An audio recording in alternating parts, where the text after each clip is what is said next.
Hello and welcome to another edition of the Weekly Stewards Report. My name's Cody Winnell and I'm joined as always by Harness Racing Victoria's Chairman of Stewards, Nick Murray. G'day, Nick. G'day, Cody. Thanks for having me again. No, thanks for coming in again. So we had a break last week. Sort of the stars didn't align, so apologies for missing that, but hopefully we can deal with a few issues this week. So, Nick, we'll kick it off with a question that's come through on our email box that was set up for this segment, which is ask the stewards at hrv.org.au. So feel free, if you're a Trots fan and you've got a question for the stewards, to utilise that email box. It's been set up for you guys, so ask the stewards at hrv.org.au. And the question that's come through this week, Nick, is from Steve Salter, who many will know as Pogger for his work there on Twitter and also his website. He's asked a question about the Charlton meeting on the 11th of May, and it is centering around race 8.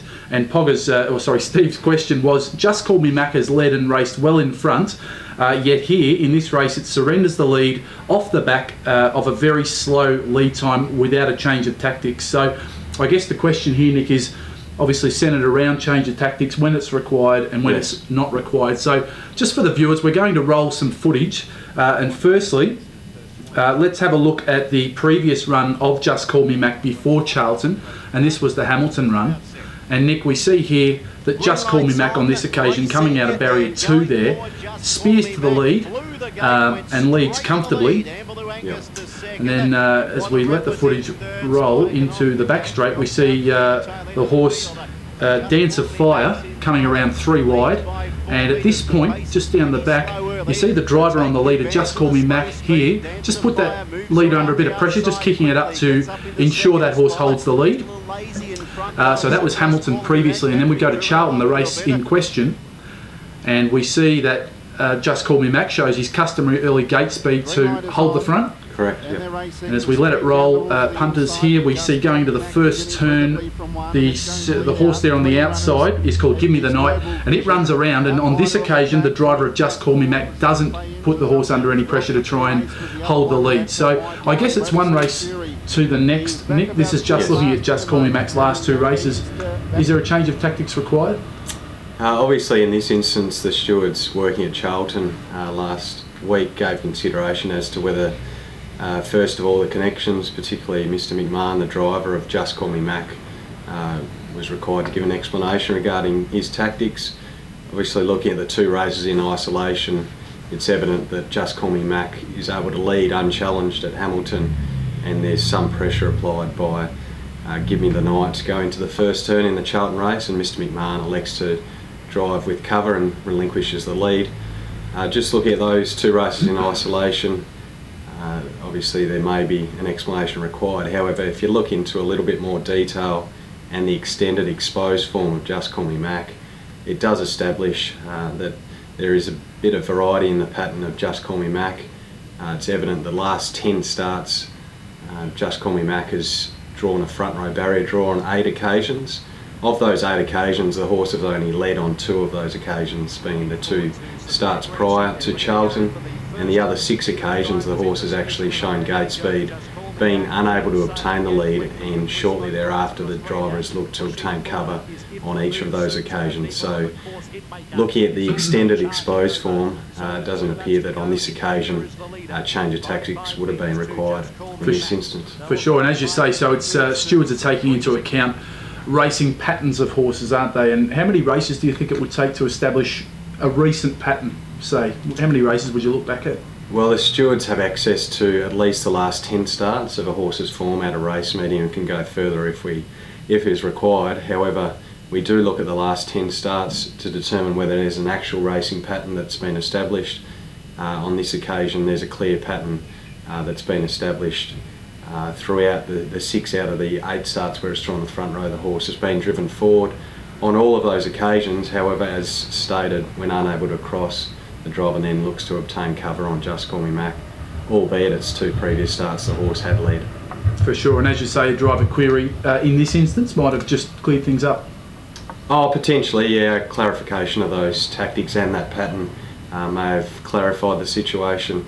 However, stewards did their due diligence by looking at the exposed form of Just Call Me Mac when assessing whether or not an explanation was required. Fantastic. And just once again, Poggett, thanks very much for sending that question through, and you can send any question to askthestewards@hrv.org.au, and we'll try and deal with some of those that come through each week via this video. Nick, the second item we'll talk about on this week's edition is the whip rules. Obviously we mentioned those recently, and we've had the changes that came into effect May 1. I've noticed there have been quite a few drivers reminded of their obligation to this point under the new rules, and obviously there's been a grace period as well. So yes. How have drivers taken to the changes, and have there been some penalties handed down? The drivers have adapted reasonably well to the new whip rules as of the 1st of May.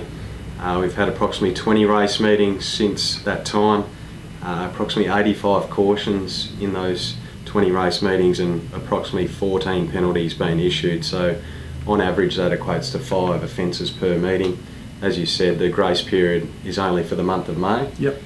So they get a caution, the drivers get a caution as a first offence, and any reoccurrence of an offence within 28 days goes to a minimum penalty of $200 fine. Sure. And when you mention the cautions that have been handed down, have they been for a range of different things under the new whip rules?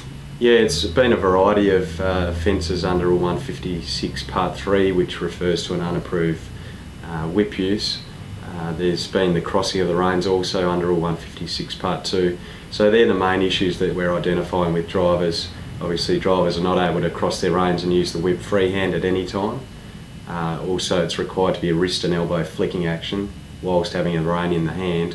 And also there's not to be more than 10 consecutive occasions with the use of the whip, and no more than 20 occasions within the final 200 metres. So drivers are encouraged to break their use of the whip up and give an obvious and identifiable pause between use of the whip. Sure. And I guess just a reminder there too for the industry that the grace period to I guess allow participants to adapt to the changes, that ends at the end of May. So I guess more fines and penalties handed down from June 1, Nick. Yeah, it's important for the drivers to recognise that as of the 1st of June, that grace period will no longer be in effect. So we'll revert back to the minimum penalty for a first offence, which is a $200 fine, a $400 fine for a second offence, and a 2-week suspension for a third offence within 28 days. And will that be mandatory, or will there be some, I guess, provision for the stewards still to decide on the day whether it's worth it or not? Or is it, no, that's a first, you've mucked up with the whip rule, that's your first offence, so that's an automatic fine? Correct. If a charge is proven under Rule 156.3 for unapproved whip use, will result in a minimum fine of $200. Sure. So that'll be as of the 1st of June.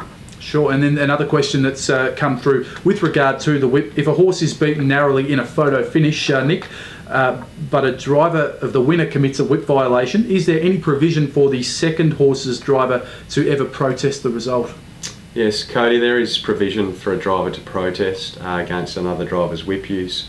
Obviously it would be a breach of the rules if they were lodging a protest. The stewards would have to consider that the use of the whip has materially affected the outcome of the race, which would obviously be difficult for the stewards to quantify or justify in a protest situation if we're satisfied that it has influenced the outcome of the race. So I guess for a driver to throw that in, they'd also need to try and bring some proof to the table that being able to quantify it if they've been beaten narrowly.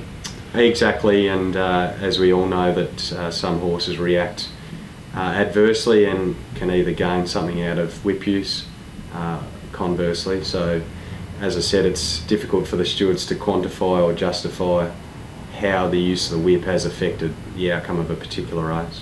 For sure. Well, Nick, thanks very much again for coming in on video, and that's thanks for watching another edition of the Weekly Stewards Wrap. And remember, ask the stewards at hrv.org.au if you've got any questions.